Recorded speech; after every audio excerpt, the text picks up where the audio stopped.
বাঘ বাঘ আমাকে বাঁচাও বাঁচাও বাঁচাও। তো গ্রামবাসী লাঠি ছোটা নিয়ে একদম সব কিছু নিয়ে ভাই গেছে, যাই দেখে আসলে বাঘটা কিছু নাই। ছেলেটারে পরে জিজ্ঞেস করলো, আমি তো মজা করছি। তো আরেক দিনও একই কাহিনী, আবার গ্রামবাসী দৌড়ে গেল, যাই দেখে ছেলেটা ফাইজলামি করছে। পরে গ্রামবাসীকে, যা আমরা রাসমুই না তুই যদি ফাইজলামি করস। এর পরের দিন সত্যি সত্যি বাঘ আসছে। তখন রাখাল বালক চিৎকার করতেছে, গ্রামবাসীকে আরে মজা করতেছে। তো অনেকে বলবেন যে ভাই এই ভিডিওটার সাথে এটার সামঞ্জস্যটা কি? আমার ধারণা, আমি যখন এই ভিডিওটা আপলোড করছি, ফেসবুকের 99.99% যে ভিডিওগুলো শেয়ার হয়েছে, কালকে রাত্রে মতিঝিলে ছাত্রলীগ যুবলীগ নাইমা মিছিল দিচ্ছে, বঙ্গবন্ধু সেতু ভৈরা গেছে জয় বাংলার স্লোগানে, এগুলো আসলে কিছুই হয় নাই। এগুলা পুরোনো ভিডিওকে হালকা পাতলা এডিট করে ছাড়া হয়েছে। মানে গণমাধ্যমের বরাতে, বা আমরা তো একটু পার্থক্যগুলো বুঝি, আপনারা অনেকে এগুলো শেয়ার করেন, পার্থক্য হয়তো বোঝেন না। তো আজকে রাত্রে আসলে ওইরকম কিছু হয় না। তবে হ্যাঁ, একটা জিনিস আওয়ামী লীগ করছে, কোনটা জানেন?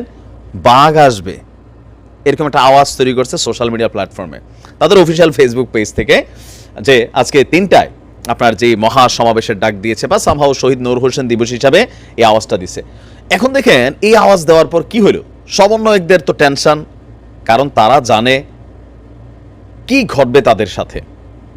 আবার যে সমন্বয়করা রাগটাগ করে ওই 7 কলেজের স্টুডেন্ট সহ অনেকেই, এখন আর এদিকে মুভমেন্টের চিন্তা ছিল না, হাসনান ডাক দিছে, তোরাই আমার ভাই, তাড়াতাড়ি আয়। কারণ ওই ছাত্রদের সাথে কি ঘটবে সেটা আমরা জানি না, কিন্তু আমাদের যারা প্রধান সারির সমন্বয়ক, বিশেষ করে উপদেষ্টা পদে আছেন, বা যে হাসনাত, সার্জিস, মাসুদ সহ আরও অনেকে যারা আছেন, তারা বড় ধরনের বিপদে পড়বে। এটা খুবই বাস্তব। এখন ডক্টর ইউনূস সাহেব সরকারও টেনশনে আছে যে আওয়ামী লীগের বিশ্বাস নাই, শেখ হাসিনারে বিশ্বাস নাই, ঘটনা ঘটাই দিতে পারে। এরকম একটা অদ্ভুত পরিস্থিতি তৈরি করা প্রচারণা সেই লেভেলে চালাচ্ছে অফিসিয়াল ভেরিফাইড ফেসবুক পেজ থেকে। কিন্তু আমার ইন্টেনশন বলছে আজকে আওয়ামী লীগ মাঠে নামবে না, নামবে না। দেখেন, আর যদি নামে তাহলে আমার ইন্টেনশন ভুলও হইতে পারে, কিন্তু নামার সম্ভাবনা হচ্ছে 5%। জাস্ট আওয়ামী লীগ এখানে হয়তো শেখ হাসিনা ওই রাখাল আর বাঘের খেলাটা একটু দেখতে চাইছে। তবে এইটার ভিতরে আর একটা শিক্ষণীয় ইস্যু আছে। আজকে আওয়ামী লীগ ডাক দিল, মাঠে নাই। আজকে সারা রাত সমন্বয় একটা ছাত্রদল, তারপর সব কিন্তু ওইখানে ভয়, টেনশনে, একটা আতঙ্ক, উদ্বেগ, যতই স্লোগান দেখ কিন্তু টেনশন। কারণ আওয়ামী লীগ মাত্র ক্ষমতাচ্যুত হয়েছে। ধরেন সারা বাংলাদেশে আওয়ামী লীগের যে সকল নেতাকর্মীরা দেশ ছেড়া পালাইছে, আপনি বড় জোর 1,500-2,000 পান কিনা আমার সন্দেহ আছে, এর বেশি না। কিন্তু বাকিরা আত্মগোপনে আছে। দেখেন না, শিরিন চৌধুরী পুলিশ খুঁজে পায় নাই, বাট উনি ঘরে বসে পাসপোর্টে টিপ দিচ্ছে। ব্যারিস্টার সুমন ঢাকাতেই ছিল, আমির হোসেন আমুর ঢাকাতেই ছিল, তো ছাইরা গেছে। আপনি এরকম দেখলে 1,500 আমি বেশি বলে ফেলছি। এই যে বিশাল আওয়ামী জনগোষ্ঠী কই আছে? এই বাংলাদেশে আছে। এখন আজকে যখন এই আওয়াজটা উঠছে, যারা এন্টি আওয়ামী লীগ অবস্থানে ছিল বা এই সরকারের পতন ঘটিয়েছে, টেনশনে পড়ছে। সার্জিস, হাসনাত, ভাইটাই ডাইকা সবাই রে। কারণ বৈষম্য বিরোধী সমন্বয়করা বিভাজিত হয়ে গেছে। 7 কলেজের ইস্যুতে ওই কলেজের পোলাপেন আলাদা হয়ে গেছে, যে তোমরা এক একজন উপদেষ্টা হইছো, কেউ একদম রাষ্ট্রীয় প্রটোকলে ঘোরাফেরা করতেছো, আমাদের কলেজের দাবিটাই মানতেছো না, এরকম কিন্তু একটা প্রেক্ষাপট তৈরি হয়েছে।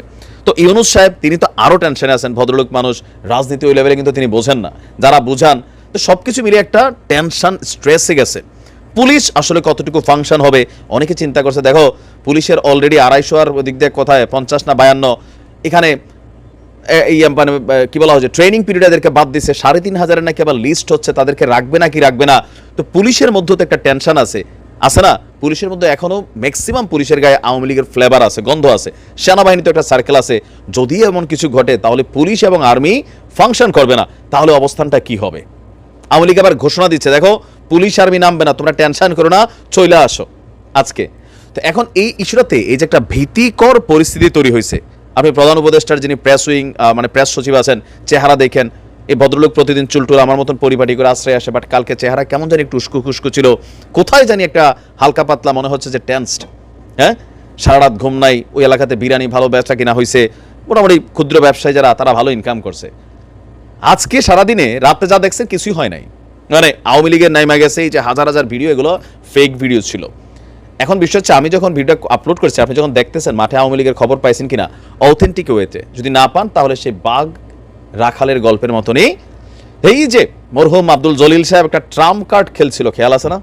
1 কোটি মানুষ ঢাকাতে নিয়ে আসবে, তো পরে দেখা গেল ফাও হয়েছিল না, ফাও হয়েছিল। আজকে যখন এই বিশাল আয়োজন হইলো, ধরেন আজকে আওয়ামী লীগ মাঠে আসলো না, নূর হোসেন দিবস তারা কোথাও ক্ষুদ্রভাবে একটা পালন করে ফেললো। এখন পরিস্থিতিটা কি হলো? আওয়ামী লীগ মাপতেছে পরিস্থিতিটা কি। আবার একটা আওয়াজ দিল, ধরেন 1 সপ্তাহ পরে বা 10 দিন পরে একটা বিশেষ দিবস নিয়ে আবার মানুষ এরকম পুলিশ প্রশাসন সেনাবাহিনী অ্যাক্টিভ হয়ে গেল, আসলো না। আবার একটা আওয়াজ দিল, 100 খালি আওয়াজ দেয়। আওয়াজ দিতে দিতে একদিন কিন্তু প্রকৃতপক্ষে মাঠে নামার সুযোগ আছে। শেখ হাসিনার রাজনীতি বড়ই ক্রিটিক্যাল রাজনীতি। এই যে ফোন আলাপগুলো ফাঁস হচ্ছে, হয়তো এটা ইচ্ছা করে করা হচ্ছে। আমরা যখন ভাবছি যে তিনি কি এত কাঁচা খেলোয়াড়, যিনি ডামি নির্বাচনের মতন একটা নির্বাচন তিনি লঞ্চ করতে পারেন যেটা দুনিয়াতে কেউ দেখে নাই, সেখানে আপনি কেন মনে করতেছেন যে এরকম একটা ফোন কল তিনি ইচ্ছা করে করবেন? তো এক পক্ষ বলছে এটা এডিটেড, কেউ কেউ বলছে না ভাই এটা এডিটেড না, এটা ইচ্ছা করেই করছে, কিন্তু প্রমাণ করা কষ্টকর হবে, তাই না? তো এই সকল কিছু মিলায়া আমার মনে হয় যে শেখ হাসিনা পুরা অন্তর্বর্তী সরকারের মধ্যে যে জিনিসটা ভাইব্রেশন করাইতে চাইছে সেটা তারা করতে পারছে। এটা কি? ভয়। ভয়ের রাজত্বে সারা পৃথিবী চলে। মার্কিন যুক্তরাষ্ট্রে ভয় পাই আমরা, কেউ কেউ এখন সার্জিসদের ভয় পাই, সার্জিসরা আবার শেখ হাসিনারে ভয় পায়, মাসুদরা আবার শেখ হাসিনারে, আওয়ামী লীগের, ছাত্রলীগের ভয় পায়, এই কলেজ পড়াই দিবে, সেটা করবে, একটা ভয় তৈরি হয়েছে। দিন শেষে দেখবেন, যদি আমার ইন্টেনশন ভুল হয় তাহলে তো এটা আপনারা দেখতেছেনই, হয়তো ভিডিও যখন আপলোড করছি বা পরবর্তী সময় দেখছেন, তো আমার কাছে মনে হচ্ছে যে আসলে আওয়ামী লীগ আজকে মাঠে নামবে না, নামলেও 2-4-20 জন কর্মীদেরকে পাবেন, 20 লাখ 30 লাখ ঢাকা ঢুকাবে। ভাই এটা এত সোজা না এই মুহূর্তে।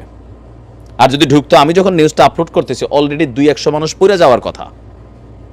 তবে কখনো যদি আওয়ামী লীগ প্রকৃত পক্ষেই মাঠে নামে, দেন প্রিপারেশন নিয়ে নামবে। তাদের মাথায় থাকবে এমনি তো মরছি, এমনিও তো মরমু, তাহলে মরিয়াই যাই। কারণ আওয়ামী লীগ এমনি একটু ঘাড়তারা টাইপের দল, কিন্তু এটা কম বেশি সবাই জানেন। বাট আজকে আওয়ামী লীগ নামবে না বলেই আমি যখন ভিডিওটা আপলোড করছি, আমার এক্সপেকটেশন বা ইন্টেনশন বলছে আওয়ামী লীগ নামবে না। নামলো 200-100 বা 20-50 জন মানুষ বিচ্ছিন্নভাবে একটা প্রোগ্রাম করতে পারে, এর বাহিরে না। দেখা যাক কি হয়। ভালো থাকুন।